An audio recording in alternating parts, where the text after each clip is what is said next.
اعوذ باللہ من الشیطان الرجیم بسم اللہ الرحمن الرحیم صلی اللہ علی نبی الامی وآلہ صلی اللہ علیہ وسلم صلاۃ و سلاما علیک یا رسول اللہ قلت حیلتی انت وسیلتی ادرکنی یا سیدی یا رسول اللہ صلی اللہ علیہ وآلہ وسلم۔ آپ دیکھ رہے ہیں میرا یوٹیوب چینل اور میں ہوں آپ کا میزبان ملک شکیل احمد آوان۔ میں نے درود ثلاثہ پڑھا، آپ نے سنا، اللہ تعالیٰ ہمیں پڑھنے سننے کی توفیق دے اور ہمیں اپنے خاص کرم سے نوازے۔ میں آپ کو ریکویسٹ کرتا ہوں کہ میرے جو چینل ہے اس کو اگر آپ نئے ہیں تو اس کو سبسکرائب کریں، ویڈیوز کو شیئر کیا کریں تاکہ میری حوصلہ افزائی ہو اور میں جو کچھ کرتا ہوں کہتا ہوں کیا اس کا کوئی فائدہ ہے، اس کی کمنٹس بھی کیا کریں۔ اور جو لوگ کمنٹ کرتے ہیں میں ان کا بہت مشکور ہوں اور بڑی مجھے حوصلہ افزائی ہوتی ہے، تنقیدی کمنٹس بھی آتے ہیں۔ بہرحال بہت اچھی بات ہے، ہمیں اچھے طریقے سے تعمیر کے لیے جو ہے تنقید کرنی چاہیے۔ مبارک دیتا ہوں قوم کو کہ ہمارے جو اقتدار کے مالک ہیں، جو اس دنیا میں جو حاکمیت تو میرے اللہ کی ہے، لیکن جو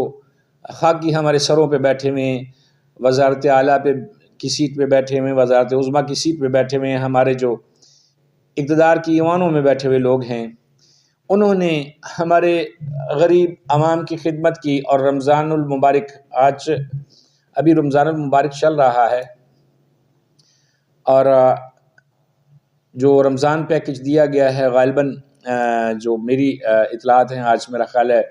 اس کی ایکٹیویٹیز ختم ہو گئی ہیں۔ نگبان پیکج جو ہے پنجاب میں، وہ مطلب اس کی جو ٹاسک تھا وہ پورا ہو گیا ہے۔ ہو سکتا ہے کہ ابھی چل رہا ہو، لیکن مجھے یہی 2-4 جگہوں سے پتہ چلا کہ جی یہ سلسلہ جو ہے وہ کمپلیٹ ہو گیا ہے۔ جن لوگوں کو ملا وہ بھی جانتے ہیں اور جن کو نہیں ملا وہ بھی جانتے ہیں۔ حقدار تک حق بالکل نہیں پہنچا، یہ بالکل سچی کھری اور صاف بات ہے۔ اپنے ارد گرد، اپنے محلے میں، اپنی گلی میں دیکھیں کہ کتنے لوگ حقدار ہیں، ان تک یہ نہیں پہنچا اور ان لوگوں تک پہنچا ہے۔ آپ یقین کریں، بے شک اس کا آڈٹ کروا لے گورنمنٹ، اگر میری بات بھی یقین نہیں آتا تو بہت زیادہ جو ہے وہ لوگ گورنمنٹ ملازمین کو اور چہیتے لوگوں کو اور بڑے کھاتے پیتے لوگوں کو راشن پہنچا ہے۔ جو لوگ مستحق تھے ان کے نام ہی نہیں آئے۔ جو میرے اعداد و شمار ہیں، جو میں نے سرویز کیے ہیں، جو میں نے چیک کیا، اس کے مطابق 4 سے 8% لوگوں کو جو وہاں پہ جاتے تھے، جو سینٹر بنے ہوئے تھے وہاں پہ، حالانکہ دعوت و حکومت کا یہ تھا کہ جی آپ کے دہلیز پہ ملے گا، لیکن وہاں پہ لوگوں نے، ہماری ماں بہنوں نے، ہمارے بزرگوں نے، ہمارے بچوں نے وہاں پہ دھکے کھائے ہیں۔ تو 100 شناختی کارڈ جو ہے جب ان کو سکین کیا جاتا تھا تو 4 سے 5 جو ہے ایلیجیبل لوگ ہوتے تھے، باقی ریفیوز ہو جاتے تھے۔ اکا دکا جگہ پہ جھگڑے بھی ہوئے ہیں، کئی میں دیکھ رہا تھا سوشل میڈیا پہ، کچھ صحافیوں کے ساتھ بھی بدتمیزی ہوئی وہاں پہ سینٹرز میں۔ بہت ساری آوازیں آ رہی ہیں کہ اس میں بہت بددیانتی ہوئی ہے، بہت کرپشن ہوئی ہے۔ کرپشن تو خیر ہمارے لیے، میں کہتا ہوتا ہوں کہ ہم بائی ڈیفالٹ کرپٹ ہیں، ہر موضوع پہ، ہر موقع پہ ہم کرپٹ ہیں۔ ہم میں سے کوئی بندہ بھی اگر یہ سر اٹھا کے کہہ دے کہ میں کرپٹ نہیں ہوں تو وہ بھی جھوٹ کہتا ہے، کیونکہ دنیا میں کسی نے کسی سے پوچھا تھا کہ دنیا کا سب سے بڑا جھوٹ کیا ہے، تو اس نے کہا تھا کہ میں جھوٹ نہیں بولتا۔ یہ سب سے بڑا جھوٹ ہمارے معاشرے کا جھوٹ ہے کہ میں جھوٹ نہیں بولتا۔ اور یہ کرپشن جو ہے یہ ہر بندہ کر رہا ہے، اپنی دسترس کے مطابق کر رہا ہے اور بالکل خوف خدا ختم ہو چکا ہوا ہے۔ میں بالکل ایسا نہیں کہتا ہوں کہ جی پٹواری کرپٹ ہے، پولیس والا کرپٹ ہے، ٹیچر کرپٹ ہے، کون نہیں کرپٹ ہے، لیکن کرپشن کہیں نہ کہیں ہر بندہ کر رہا ہے، میرے سمیت۔ جب آپ کسی کو اپنا پورا ٹائم نہیں دیتے ہیں، اپنے جو جاب ہے، جو کام ہے، اس کو پورا ٹائم نہیں دیتے ہیں تو وہ یہ بھی کرپشن ہے۔ لیکن میرا یہ موضوع نہیں ہے۔ کرپشن ہوئی، وہ کہاں گیا، وہ بہت ساری باتیں جو ہیں وہ منظر عام پہ آئیں، اس کو سیل بھی کیا گیا کئی جگہوں پہ، یہ بھی رپورٹ ہوا ہے۔ بہرحال عوام تک جو ہے وہ جو صحیح معنوں میں جو ضرورت مند لوگ تھے اور جو حقدار لوگ تھے ان تک نہیں پہنچا۔ 100% اگر نہیں پہنچا تو میں سمجھتا ہوں کہ چلیں جی ایسا ہوگا کہ 2% لوگوں کو ملا ہوگا، 98% لوگوں کو، 98% لوگوں کو، حقدار لوگوں کو یہ راشن نہیں ملا۔ مان لیا کہ ملا ہوگا، لیکن اب میں آپ کو بتاؤں آپ کو راشن ملا ہے یا نہیں ملا ہے۔ آپ کو گورنمنٹ نے 1 مہینے کے لیے، میں نے ایک پچھلا پروگرام کیا تھا، اس میں نے کہا تھا کہ کیا غریب کے بچے جو ہے وہ باقی عرصہ جو 11 مہینے ہوتے ہیں اسلامی مہینے جو ہیں، باقی رجب ہے، شعبان ہے، محرم ہے، ذی القعدہ، ذی الحج ہے، ان مہینوں میں بچے سولر سسٹم نہیں ہوتے ہیں، وہ لوگ سولر سسٹم نہیں ہوتے ہیں جن لوگوں کو مہینے میں رمضان کے مہینے میں جو ہے وہ کھانا کے لیے کوئی پیکج دیا جاتا ہے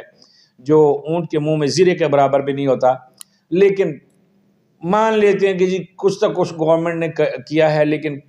ہوتا ہوا نظر کچھ نہیں آتا۔ بہرحال جو اب آپ کو نظر آنے والا ہے اور جو میں بات آپ کو بتانے والا ہوں، ذرا غور سے سنیے گا۔ 1 مہینے کا راشن دیا آپ کو گورنمنٹ آف پنجاب نے، خیر سارے حکومتوں نے دیا، کسی نے کچھ دیا، کسی نے کچھ دیا، کسی کو، ہر جگہ پہ حالات صورتحال یہی ہے کہ جو ڈیزرونگ لوگ ہیں وہ ان تک چیز نہیں پہنچی ہے۔ لیکن ایک چیز جو آپ لوگوں تک پہنچنے والی ہے، جو آپ لوگوں تک پہنچنے والی ہے، وہ ہے ہر بندے تک پہنچے گی، اور اس میں بالکل میں آپ کو سچی بات بتا رہا ہوں، حلف لے لیں مجھ سے کہ گورنمنٹ اس معاملے میں بالکل بے ایمانی نہیں کرتی ہے۔ یہ جو لوگوں کے ساتھ گورنمنٹ، جو ابھی میں آپ کو بتانے والا ہوں، گورنمنٹ ایسے کاموں میں بالکل بے ایمانی نہیں کرتی ہے، اور بالکل یہ بھی تمیز نہیں کرتی ہے کہ یہ بندہ جو ہے یہ مزدور ہے، یہ گدا ریڑھی چلاتا ہے، یہ ٹھیلے والا ہے، یہ کپڑے کی دکان والا ہے، یا یہ کاریگر ہے۔ اس معاملے میں گورنمنٹ اس کا حق بالکل نہیں رکھتی، اور پورے وثوق کے ساتھ، پورے بھرپور انداز کے ساتھ اس کے ساتھ بالکل ناانصافی نہیں کرتی، اور وہ ہوتا ہے گورنمنٹ کا ٹیکس یا پھر بجلی کے بلوں میں اضافہ، گیس کے بلوں میں اضافہ۔ اس میں گورنمنٹ بالکل بے ایمانی نہیں کرتی ہے، اناؤنس کرتی ہے کہ ہم نے 5 روپے یونٹ بڑھانا ہے تو آپ کو ملتا ہے، آپ کے ساتھ ناانصافی نہیں ہوتی ہے، بالکل انصاف کے تقاضے پورے کیے جاتے ہیں کہ جی میرے بل میں لگ گیا اور آپ کے میں نہیں لگا کیونکہ آپ غریب تھے اور میں امیر تھا، ایسا نہیں ہے۔ یہ غریب امیر کو سبھی کو جو ہے نا وہ یہ ٹیکہ لگتا ہے، بس ٹیکے کی کنڈیشنیں کچھ اور ہیں۔ اس میں یہ آ جاتا ہے کہ امیر آدمی کو ٹیکہ لگتا ہے تو اس کو محسوس نہیں ہوتا، کیونکہ بہت زیادہ عمرا جو ہیں وہ آلریڈی غریبوں کا ایک خون چوس رہے ہوتے ہیں۔ جس کو یہ ٹیکہ لگتا ہے نا وہ ہے غریب کا بچہ، غریب لوگ ہیں۔ تیار ہو جائیں، جو آپ نے کھایا ہے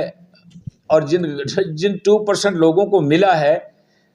ان سمیت باقی جو 98% لوگ ہیں سب کو ٹیکہ ایک جیسا لگا ہے، اور ٹیکہ یہ ہے جی کہ بجلی کی قیمت جو ہے 1 ماہ کے لیے 5 روپے فی یونٹ مہنگی کرنے کی منظوری دے دی گئی ہے۔ یعنی کہ یہ جو 5 روپے فی یونٹ ہے یہ ہم سب کو ٹیکہ لگنا ہے، اس میں چاہے کوئی مستحق ہے ٹیکے کا چاہے نہیں ہے، سب کو لگنا ہے، اور اس میں گورنمنٹ بالکل بے ایمانی نہیں کرے گی۔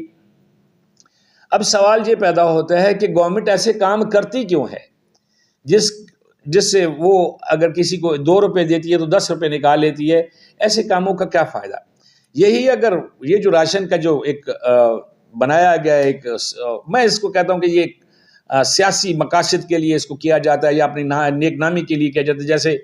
کسی لیڈر کی فوٹو بنا کے دے دی جائے اور تھیلے پہ اور مشہوری کی جائے، یہ خیر باتیں کرنے والی نہیں ہے، یہ عقل سے مطلب جو ہے نا جو خالی لوگ ہیں ان کو بھی سمجھ آتا ہے کہ یہ کیا ہو رہا ہے۔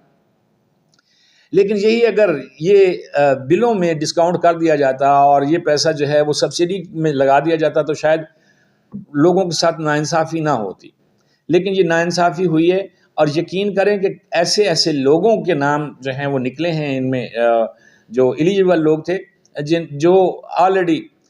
کروڑوں پتی ہیں اور اچھے عہدوں پہ لوگ بیٹھے ہوئے ہیں اور اچھی بری ارننگ ہے، بالکل وہ کسی صورت میں کانے لولے لنگڑے بالکل بھی نہیں ہیں، نہ وہ کوئی بیوہ یتیم یا لاوارث ہیں، ان لوگوں کو راشن کے جو ہے اہلیت ان کی ہوئی ہے، اور جو اس چیز کے اہل تھے ان کو نہیں ہوئی۔ لیکن سوال یہ پیدا ہوتا ہے کہ چلیں جی گورنمنٹ نے تو کچھ کیا، لیکن ان لوگوں کی غیرت کا بھی تقاضا ہے، ان لوگوں کے لیے بھی شرم کا مقام ہے کہ جو اس چیز کے ایلیجیبل نہیں تھے اور انہوں نے یہ چیزیں وصول کی۔ اب یہ ہمارا ایک طریقہ کار ہوتا ہے کہ کہتے ہیں جی وہ جی فلاں، میں ایک دوست سے بات کر رہا تو وہ کہتا ہے جی کہ وہ نکلا ضرور ہے جی، وہ ایلیجیبل کیے گئے، انہوں نے لیا ہے جی، راشن لیا ہے جی، لیکن انہوں نے اپنے نوکر کو دے دیا ہے۔ یار لعنت ہے ایسی پھر وہ خیرات پہ کہ جو آپ زکوٰۃ کے مستحق نہیں ہیں، آپ کسی امداد کے مستحق نہیں ہیں، اور آپ وہ امداد لے کے آگے دے رہے ہیں، تو آپ نے کون سی نیکی کمائی ہے، کون سی نیک نامی آپ کی لکھی گئی ہے؟ ایسا نہیں ہے۔ لیکن بہرحال عوام جو ہے وہ حوصلہ رکھے، ابھی تو صرف 5 روپے کا ٹیکہ لگنے والا ہے، آگے جو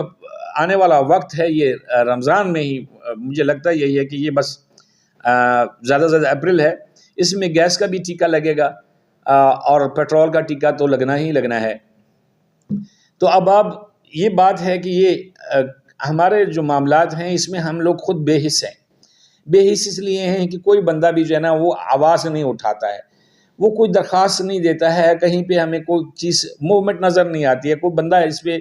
آگے نہیں آتا ہے کہ یار میرے محلے میں اتنے جو غریب لوگ ہیں وہ مستحق ہیں، ان کو نہیں مل رہا۔ کسی نے کچھ نہیں کیا، بس سارے ستو پی کے سوئے ہوئے ہیں۔ لیکن اب جاگ جائیں، اللہ سے معافی مانگیں۔ آپ اقتدار کے جو ایوانوں میں بیٹھے ہوئے لوگ ہیں، آپ ان کا کچھ نہیں بگاڑ سکتے ہیں۔ اللہ کے ہاں اس مبارک مہینے میں جو ہے گڑ گڑا کے دعا کریں کہ یا اللہ ہم نے بہت گناہ کیے ہیں، ہم بہت گناہ گار ہیں، ہم بہت ظالم ہیں، ہم نے اپنے آپ پہ ظلم کیے ہوئے ہیں، ان کی معافی دے دے، اور ان جو لٹیرے ہمارے جو ہیں، جو پالیسی ساز ہیں، ان کی پالیسیوں سے ہمیں نجات دلا دے، ورنہ آنے والے وقتوں میں ہمارے پاس بچنا کچھ بھی نہیں ہے۔ ہم لوگوں نے پہلے جو لکیر ہے غربت کی، اس سے نیچے بہت زیادہ ہماری آبادی جو ہے وہ نیچے جا رہی ہے، اور لوگوں کے پاس 2 وقت کا کھانا نہیں ہے۔ لیکن جس طرح کہ یہ بم گرائے جا رہے ہیں، کبھی گیس کا بم اور کبھی بجلی کا بم، کبھی پیٹرول کا بم، اگر یہ بم گرتے رہے تو پھر ستیہ ناش ہو جائے گی، بچے گا کچھ بھی نہیں۔ بچیں گے وہی سانڈ جو میدانوں میں اس وقت لڑ رہے ہیں، جو ایوانوں میں بیٹھے ہوئے ہیں، اور جو وہ صرف اپنی کرسی کا رونا رو رہے ہیں، وہ بچ جائیں گے، لیکن ہم میں سے کوئی نہیں بچے گا۔ دعا کریں کہ اللہ تعالیٰ ان کو بھی کوئی اطمینان دے اور ان کو ہدایت دے، اور ہمارے ملک پہ، ہمارے عوام پہ اللہ پاک خاص رحم کرے کہ ہم بھی کوئی سکھ کا سانس لے سکیں۔ غریب آدمی کی سانس رک چکی ہوئی ہے۔ اب بازاروں میں جا کے دیکھیں، بازاروں میں بالکل رش نہیں ہے، لوگوں کے پاس اتنے پیسے بھی نہیں ہیں وہ اپنے بچوں کے لیے کپڑے خرید سکیں، جوتے خرید سکیں، اور اوپر سے بجلی کے بل بڑھتے جا رہے ہیں، مہنگائی اور مزید بڑھتی جا رہی ہے۔ تو اس میں آنے والے وقت میں کیا ہوگا اس کا کسی کو کچھ اندازہ نہیں ہے۔ دعا کیجیے گا اللہ تعالیٰ ہم پہ رحم کرے۔ اپنا خیال رکھیے گا، اپنے اہل و عیال کا خیال رکھیے گا، اپنے ملک کا خیال رکھیے گا۔ بہت شکریہ۔